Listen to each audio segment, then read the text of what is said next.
The war had been going on for 17 years and the galaxy was losing. Every species that had joined the fight against the Dominion was paying the price in blood and fire. Planets burned. Fleets crumbled into floating debris. Billions of lives had already been lost and there was no end in sight. High Chancellor Ra stood at the center of the Coalition Council chamber on Vega Prime, the great neutral station that floated between three star systems. She was tall and thin with pale blue skin, and four arms that she kept folded across her chest as she addressed the gathered representatives. Her voice was tired. Her eyes were heavy with the weight of too many defeats. The chamber was enormous, built to hold delegates from nearly 50 different species. Crystal beings from the world sat beside the flickering energy forms of the clicked their mandibles nervously while the massive stone-skinned remained perfectly still like living statues. There were species with wings and species with tentacles and species that existed as clouds of colored gas contained in special chambers. All of them had come together to face a common enemy, and all of them were failing. They were unlike anything the galaxy had faced before. They were cold and calculating, their minds working like perfect machines. They analyzed every battle and learned from every defeat. They adapted to every weapon and every tactic. No matter what the coalition threw at them, they found a way to counter it. They were not cruel for the sake of cruelty. They simply wanted to expand their dominion across the stars, and they did not care how many species had to die for that to happen.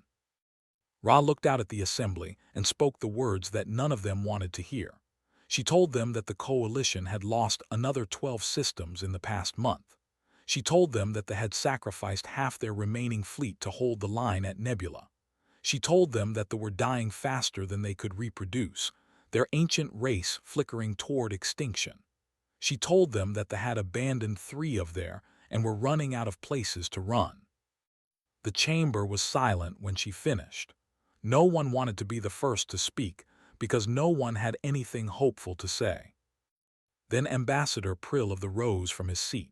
He was an old being, older than most stars, and his energy form flickered with shades of blue and gold that indicated deep thought.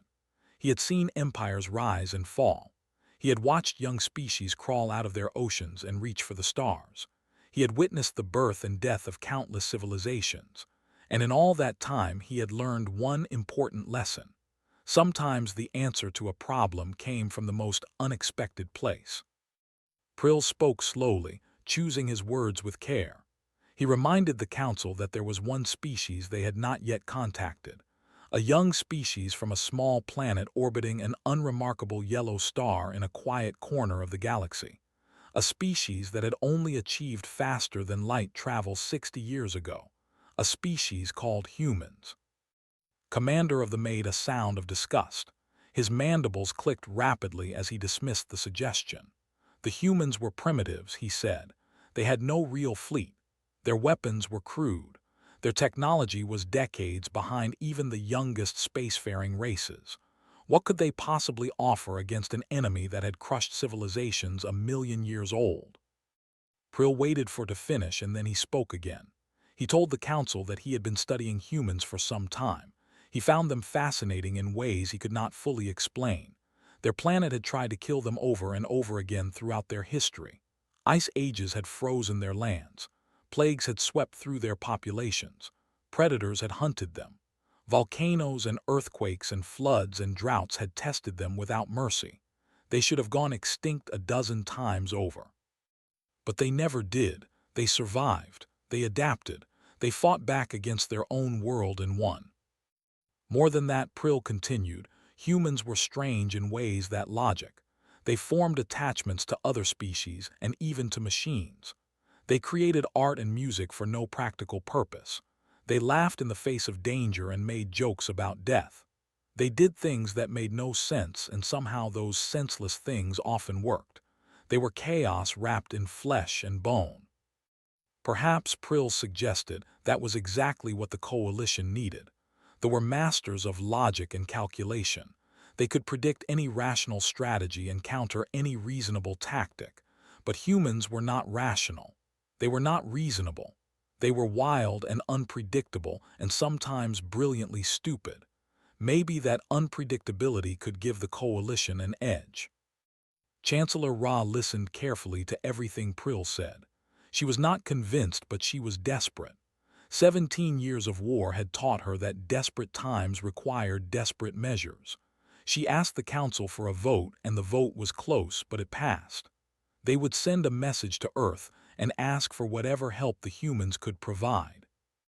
The message was sent across the vast distances of space, traveling through relay stations and communication networks until it reached the small blue planet called Earth. It explained the situation in simple terms. The galaxy was at war. The coalition was losing. Billions of lives hung in the balance. Would humanity be willing to help? On Earth, the message caused a storm of debate. Politicians argued about whether to get involved in a war that was not their fight. Military leaders worried about sending their small and inexperienced forces against an enemy that had crushed ancient civilizations. Scientists studied the data and calculated the odds, and concluded that humanity had very little chance of making a difference. But while the leaders debated, ordinary people made a different choice. Across the planet, in small towns and big cities, in farmhouses and apartments, regular humans heard about the call for help, and they decided to answer. They were not soldiers. They were not scientists. They were farmers and mechanics and teachers and nurses and factory workers. They were people who had spent their lives fixing things and building things and solving problems with whatever tools they had at hand. One by one, they volunteered. They signed up for whatever ships were available. They packed their bags and said goodbye to their families and headed for the stars. They did not know if they could make a difference. They did not know if they would survive. But they knew that somewhere out there people were dying and asking for help. And where they came from, you did not ignore a cry for help. The politicians eventually stopped arguing and gave their blessing. The military provided what ships and supplies it could spare, and humanity sent its answer to the stars. They were coming. The coalition expected warships. They expected sleek military vessels armed with the best weapons humanity could build. They expected soldiers in uniform with training and discipline and battle plans.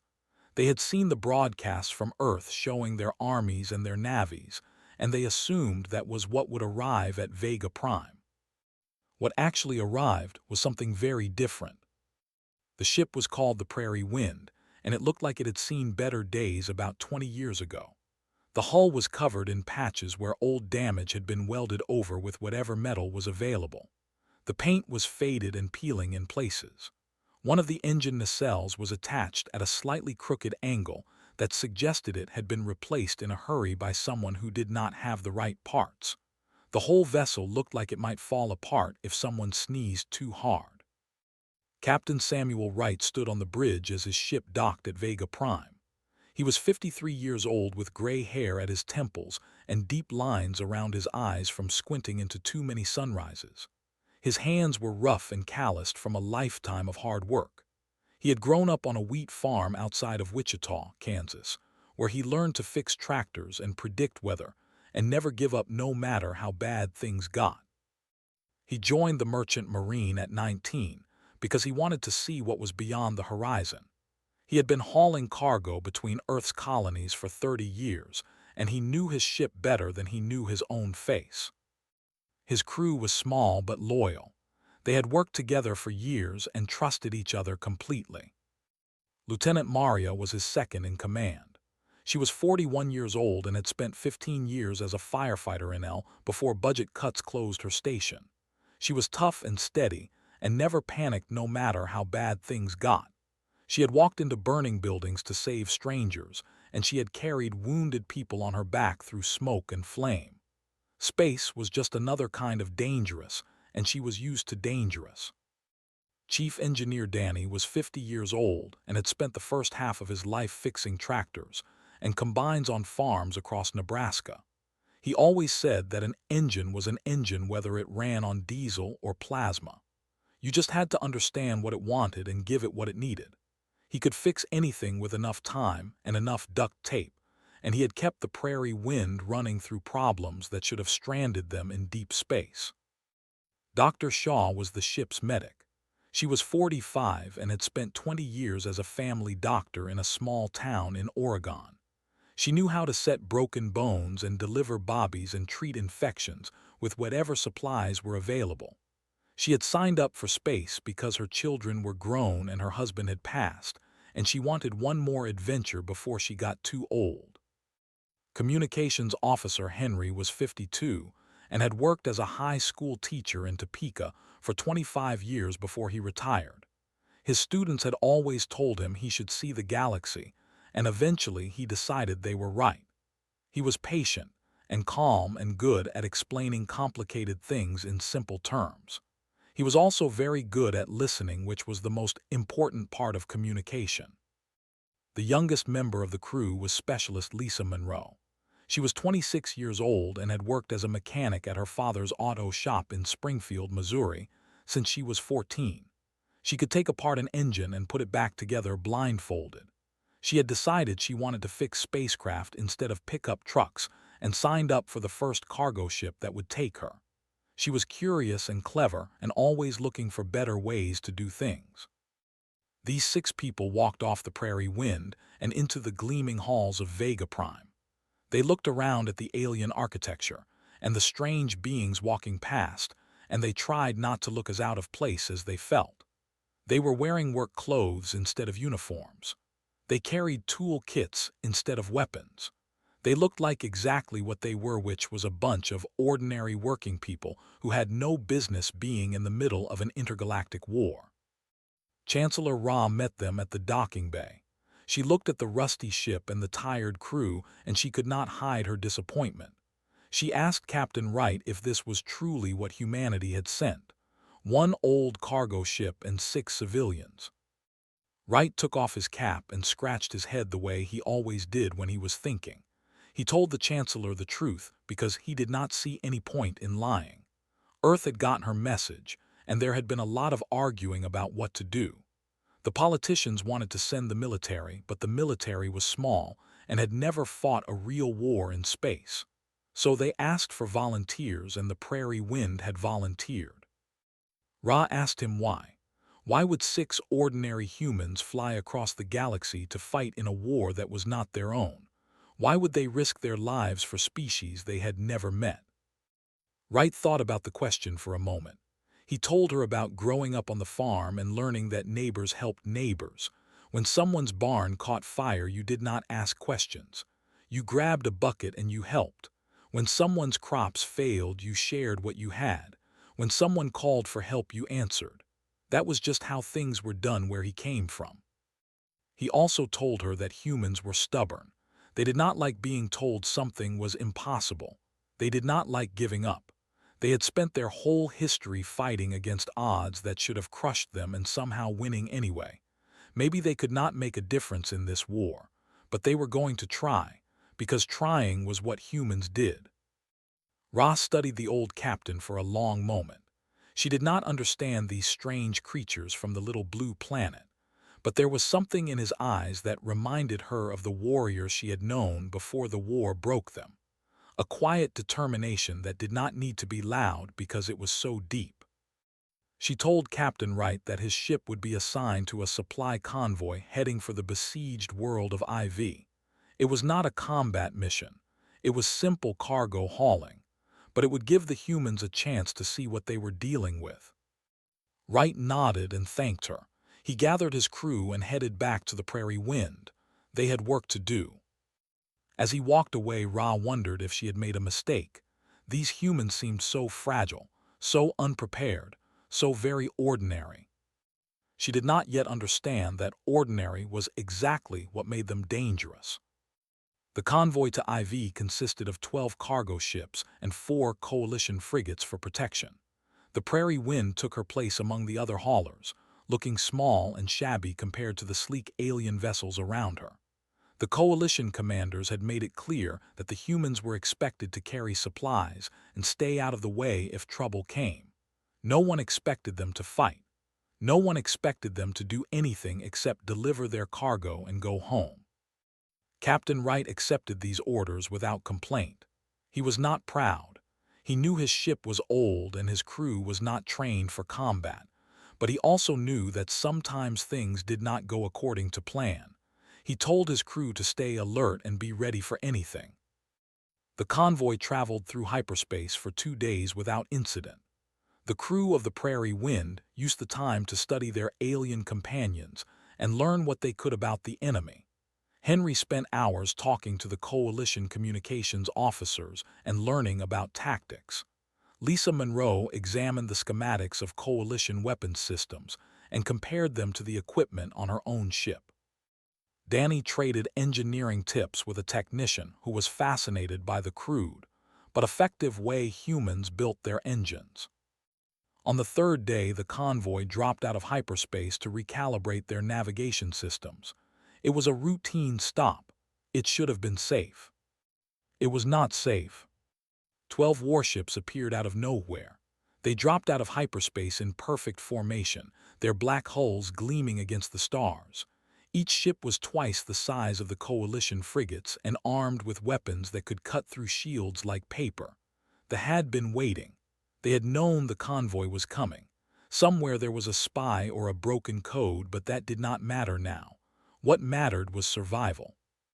The Coalition frigates immediately moved to intercept.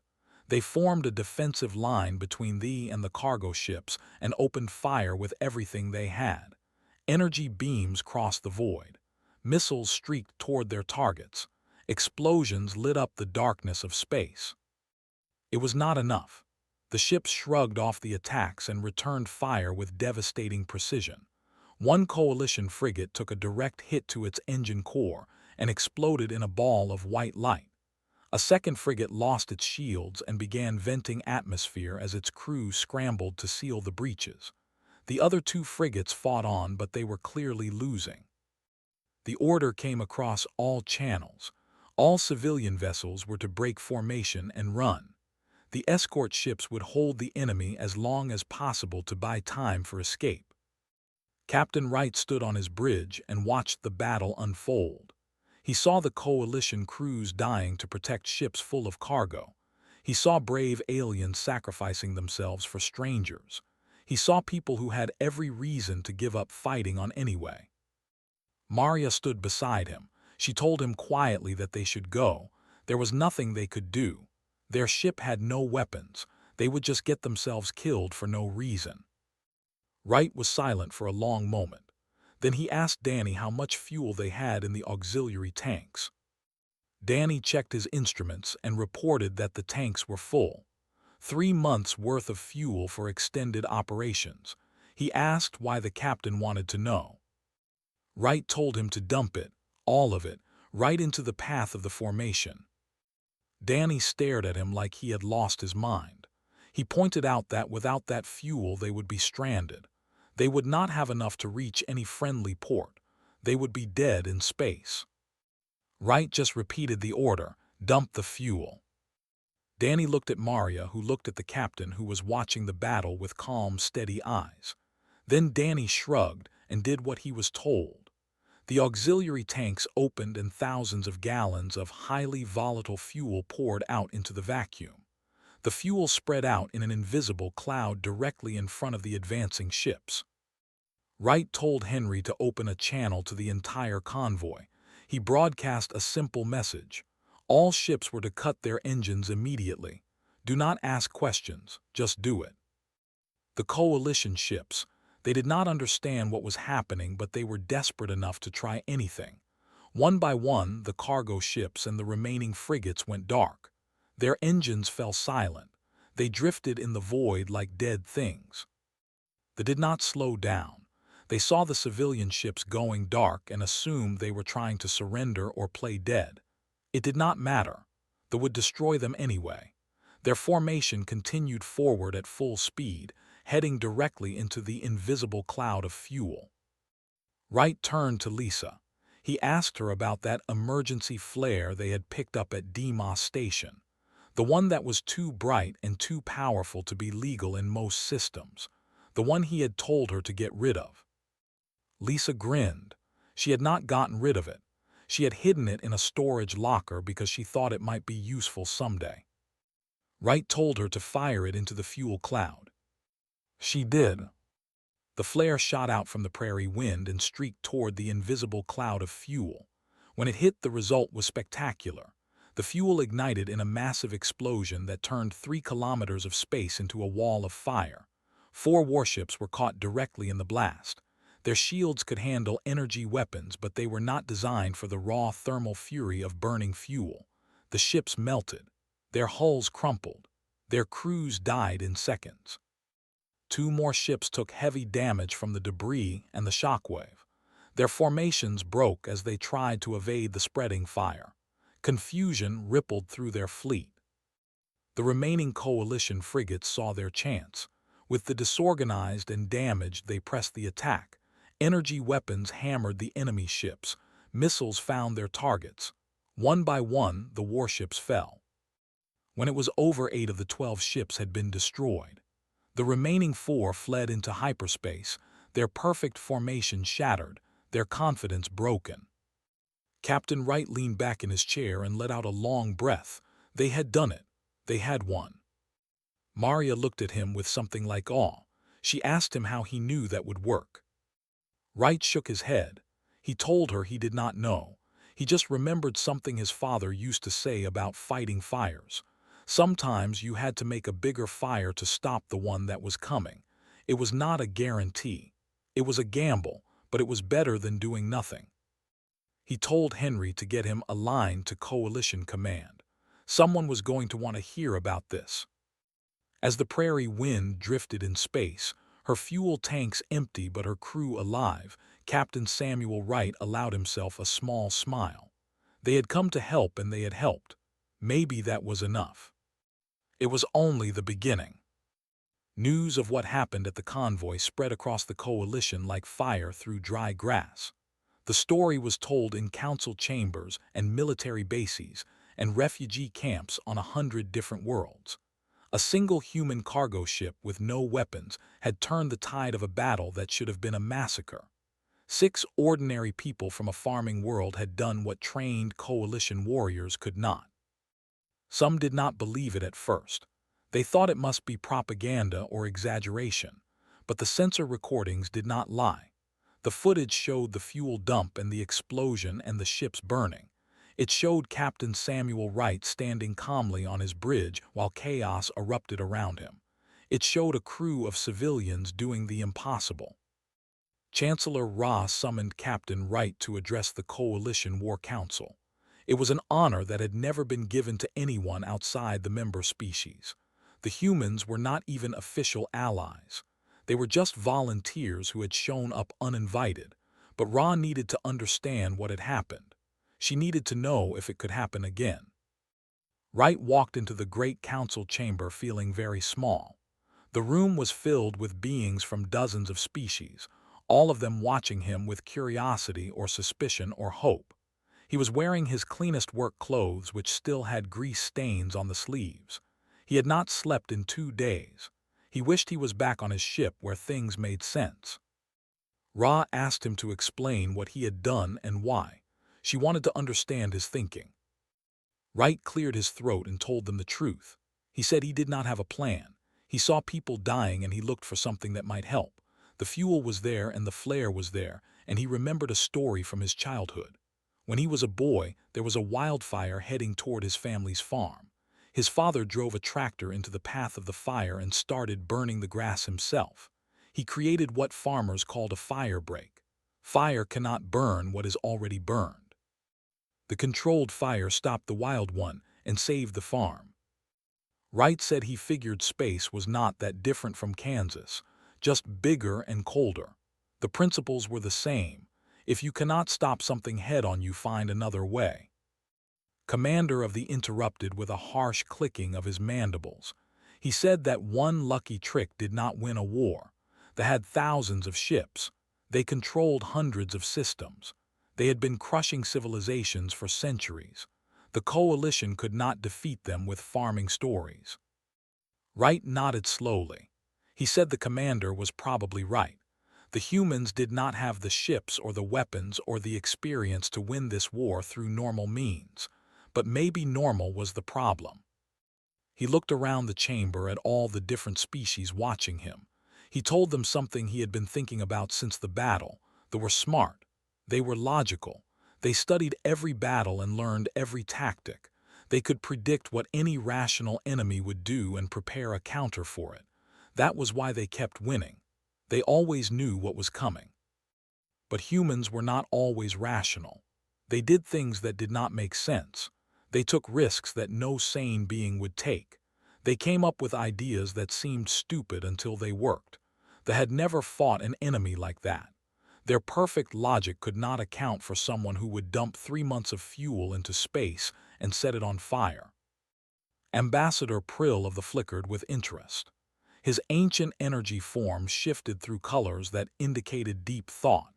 He asked if Wright was suggesting that human unpredictability was their greatest weapon. Wright said he was suggesting that sometimes the best way to win was not to be stronger or smarter. Sometimes it was to be strange enough that the enemy could not figure out what you would do next. The coalition had been fighting this war the same way for 17 years. They had learned every move. Maybe it was time to try moves they had never seen. The council debated for hours after Wright left. Some thought his ideas were foolish. Some thought they were desperate. But desperate was what they had and foolish was better than losing. In the end, they voted to accept more human volunteers, not as soldiers but as advisors and support staff. They would work alongside coalition forces and share their strange ways of thinking. Over the following months, more humans came. They did not come in warships because Earth did not have many warships to spare. They came in cargo haulers and passenger liners and mining vessels and transport ships. They came in anything that could make the journey across the stars. And they brought themselves. Mechanics who knew how to fix things with wire and tape. Nurses who had learned medicine in rural clinics with limited supplies. Farmers who understood that nature did not fight fair, so neither should they. Construction workers who built things to last. Teachers who knew how to explain complicated ideas simply. Retired soldiers who had fought in small wars on Earth and learned that victory often came down to stubbornness and luck. Lisa Monroe rigged a mining laser to a dead satellite and turned it into a weapons platform that could be controlled remotely. They had never seen anything like it because no sane engineer would build something so crude. But crude worked when sophisticated failed.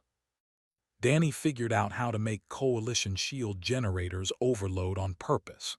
The resulting burst of electromagnetic energy fried nearby electronics, including targeting systems. Coalition engineers said it was impossible.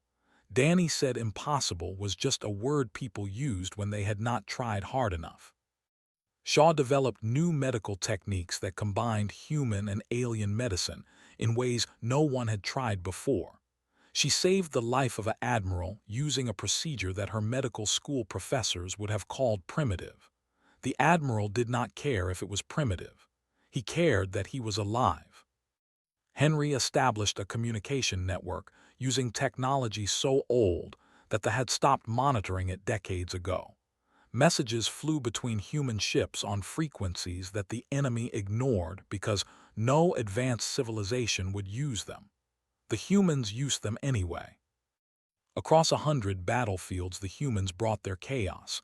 They jury-rigged solutions from spare parts. They improvised tactics that violated every rule of warfare. They did things that should not have worked and somehow did.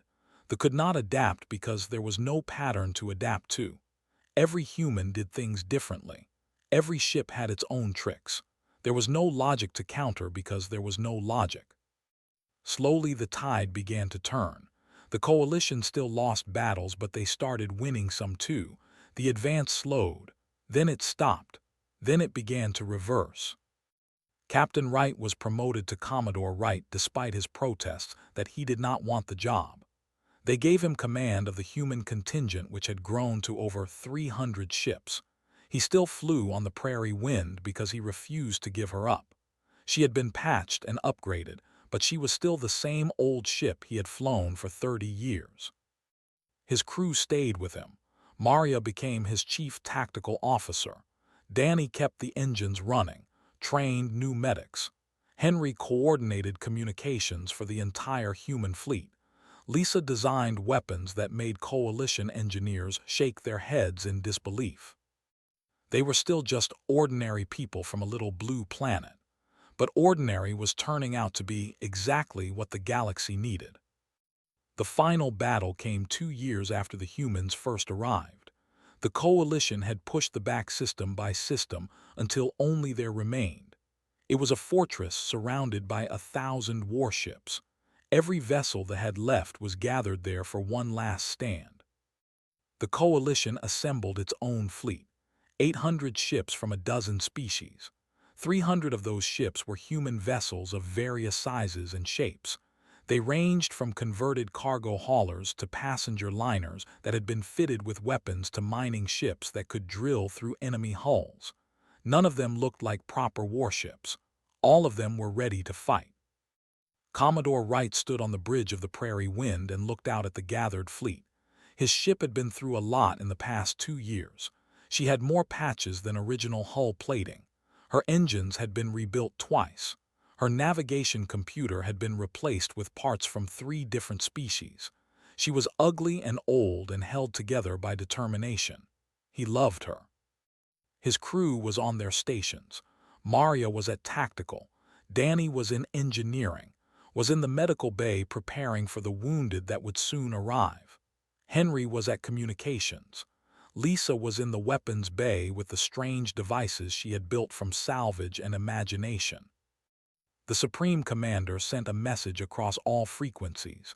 His voice was cold and precise like a machine reading numbers. He told the coalition that they could not win. Forces were superior.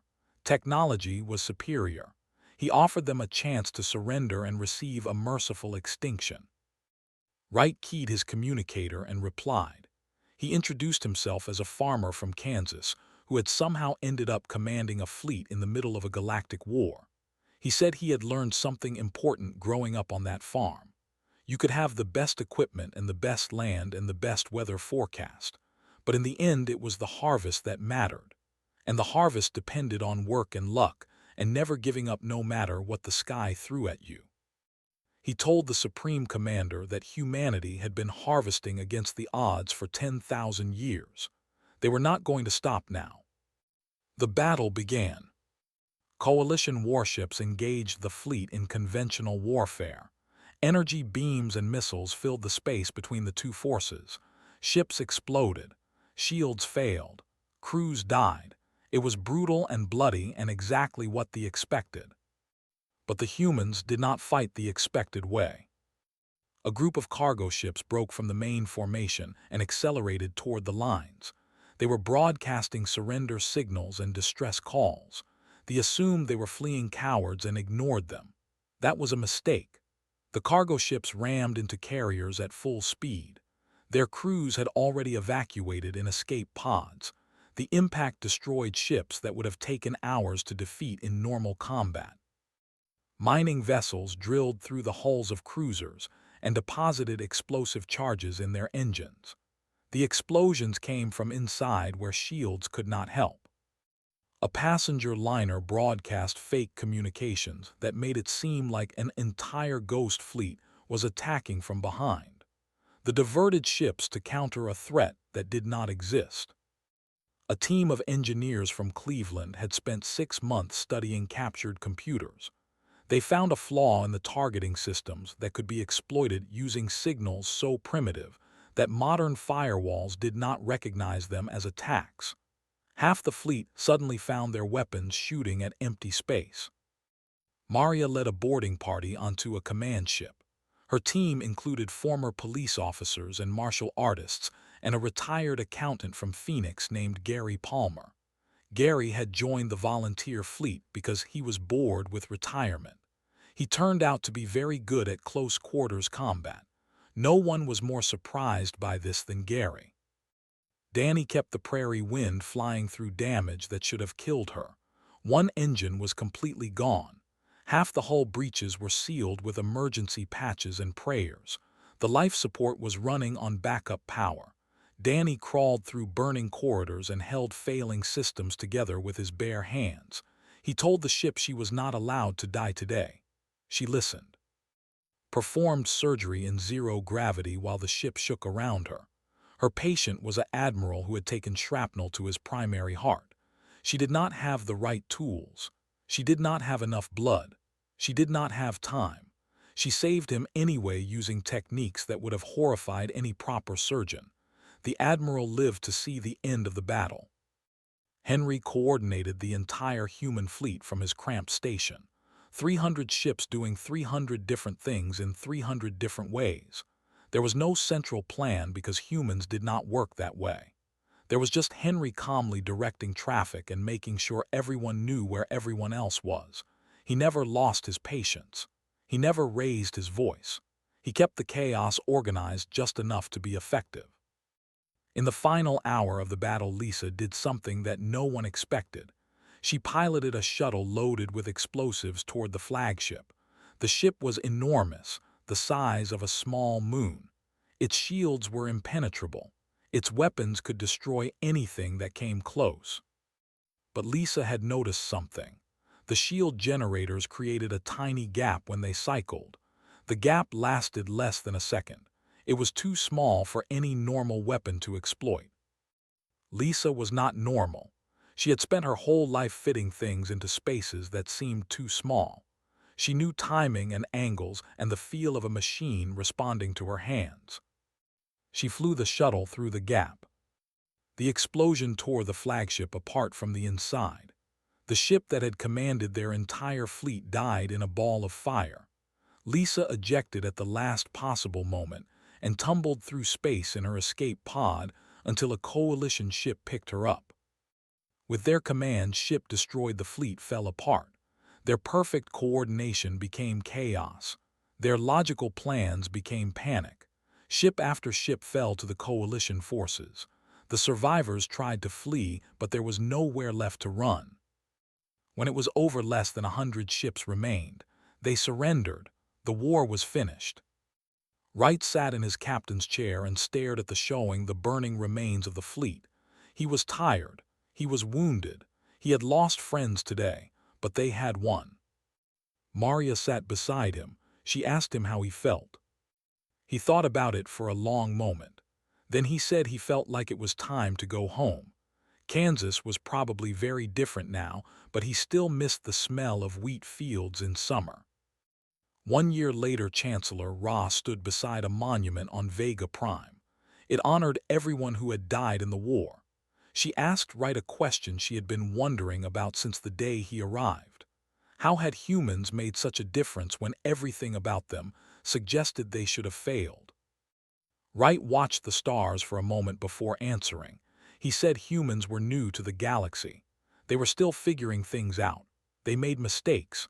They broke things. They did stuff that made no sense. But sometimes when you did something that made no sense, you discovered something wonderful. You found solutions that logic would never allow. He told her about the first time humans flew. 2 brothers who fixed bicycles for a living decided they could build a machine that would carry people through the air. Everyone said it was impossible. They did it anyway. That was how humans worked. They saw impossible and decided to try. Ra asked what humanity would do now that the war was over. Wright smiled. He said they would do what they always did. They would explore. They would build.